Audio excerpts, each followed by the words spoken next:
Welcome back to the Artefactors Union. I am your host and foreman, Douglas Scoundrels. Today we are assembling the Shadow Harmony box for the Ten Thunders faction and the Honeypot and Kian keyword. Box contains two models, Sen, this lounge singer up here, and K.O.T.O, or King of the Octave, the robot with the forearms playing instruments here. That is the artwork. Renders on the back. Sen with an extremely flowy dress and bare legs. How dare she? And then K.O.T.O, just being a giant lump of plastic, really. That's not going to be a complaint for me because stuff like this is usually pretty easy to assemble, but we will see when we look at the sprues, which we're going to do now. Yeah, pretty easy. Sen's going to be noticeably more complicated, and we will start with her, of course, but here's a K.O.T.O being all of 5 pieces. Hooray. Okay, here's Sen. And let's look at our instructions first. Like I often do, I think I'm going to start working from the bottom up, so we will grab the flowy skirt of the dress and then jam both of the legs in there. Then we can add her upper torso, followed by her left arm here. And then we'll figure out all the flowy bits of the dress. I think we can probably attach this as well as this to her left arm, and then we'll need to figure out if the right arm needs to go in first or this flowy bit of the dress. And once we figured out that order, we can finish with her head. So let's go ahead and get started with B9, B2, and B10. We've cut B9 out.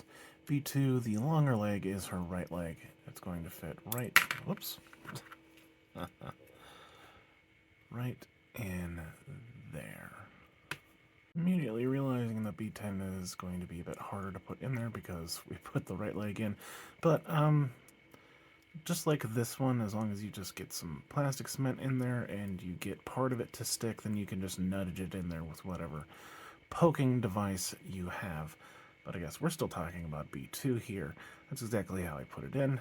Easy as pie. Now let's do B10 in there.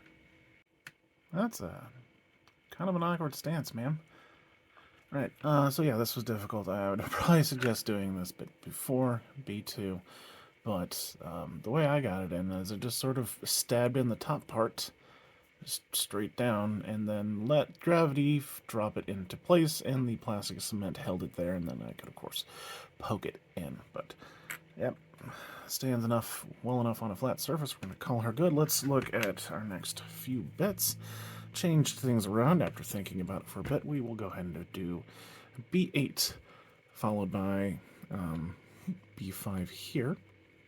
And then we will do both arms. I think I can put the right arm in first, but we'll do B3, the left arm, and then B7, the right arm, and then figure out how B2 goes in. Oh, that's not B2. I believe this is B6 through process of elimination. I don't see another B6 on the sprue. So this is B6. Then we'll do B4 and B1. So after all that blabbing, B8, B5, B3, B7, B6, B4, B1. For our torso. After our torso. This one slides around way too much for my liking, so we're going to go ahead and jam B5 into this sort of hole on her hip. Right there.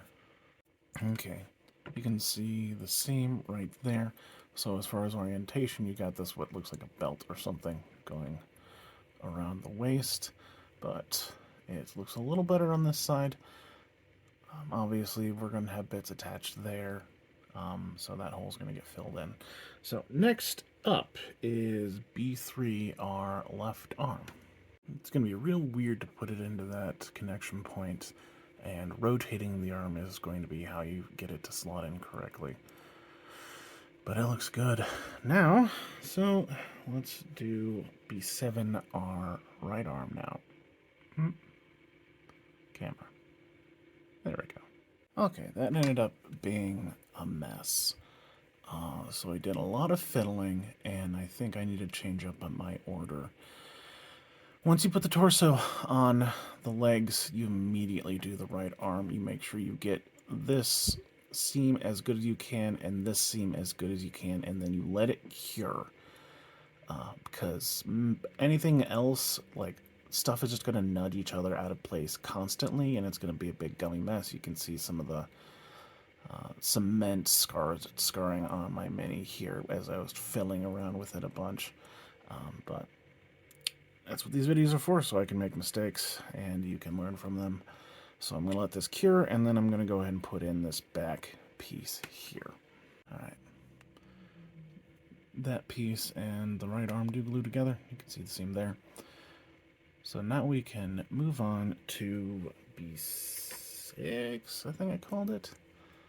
This bit, which is going to connect, hopefully, in this gap right here. Scratch that. Let's do the Floyd bit that goes around her back because it has 2 points of connection. Right here on the left arm, and then right here on this back piece I just put in. There we go. That's looking good. Check the seam on left arm, and it's sitting nicely on this bit. So now we can finally do a little bit that wraps from the piece we just installed over her forearm. Yeah, that looks good. It's easy to install. Alright, let's do her head B1 and be done. There we go. It's not too easy of a connection point. It slides around a bit. Just keep in mind the head tilts back further than you're probably expecting it to. But the seam looks good here, so I think her head's done, which means she's all done. Let's get her on a base. Sen is completed. This was harder than I was expecting. And a good chunk of that is the order and making sure I wait for stuff to cure. So, reminder on the order, grab the skirt and jam the 2 legs in there, preferably with the left leg first, because it's more tucked in than the right leg. Then you add the torso, immediately add the right arm, which connects to the skirt and the upper shoulder of the torso. Let that fully cure. Put the that's the left arm on. I don't know if I said right or left, whatever. You've seen this video. And then you can add in the back flowy part of the skirt that tucks into her back right hip. And then the shawl thing that's going over her left arm, which attaches to that previous skirt bit, finished with the shawl that is going around her right arm and then her head. Okay, let's move on to something easier. K.O.T.O should go quick. Let's grab A5, the body, add A4, this instrument on his lap, and then A3, the other arm that's playing the instrument, followed by A2, which is the, I forgot what this instrument is called, I feel bad. That's close to his chest, above this instrument he's playing, and finish off with A1, the head. With the power of Google, I feel stupid. Alright, we've got the body, now let's add K.O.T.O's K.O.T.O on his lap. Easy peasy, and don't worry about this small gap right here. That bit will pop in pretty easily. Now let's do the left arm that is also playing the K.O.T.O. I should also point out that it is going to effectively connect all up in here. It is one of the situations where it'll just kind of pop in. I don't feel like you should put that in before this bit or anything. Should be able to go in pretty solidly. See? Easy peasy. Right, now the shamisen, which is going to connect in here, right here, and the spot on his tummy. This is going so much easier than Sen. Alright, the head, and we're done. I love that his top knot is a wind-up key. Alright, base time. K.O.T.O is all done. Model was heckin' easy. I think my assembly order is fine. If it worries you about popping stuff in, then I would take the body, add the left arm, the one that's supposed to be playing the K.O.T.O, followed by the 2 arms and the shamisen, and then finish with the K.O.T.O and the right arm. Should be able to just sort of angle it in there and then the head. But I really think my order's fine. Alright, let's look at the whole box. The Shadowed Harmonies box is completed, containing Sen and K.O.T.O, the King of the Octave.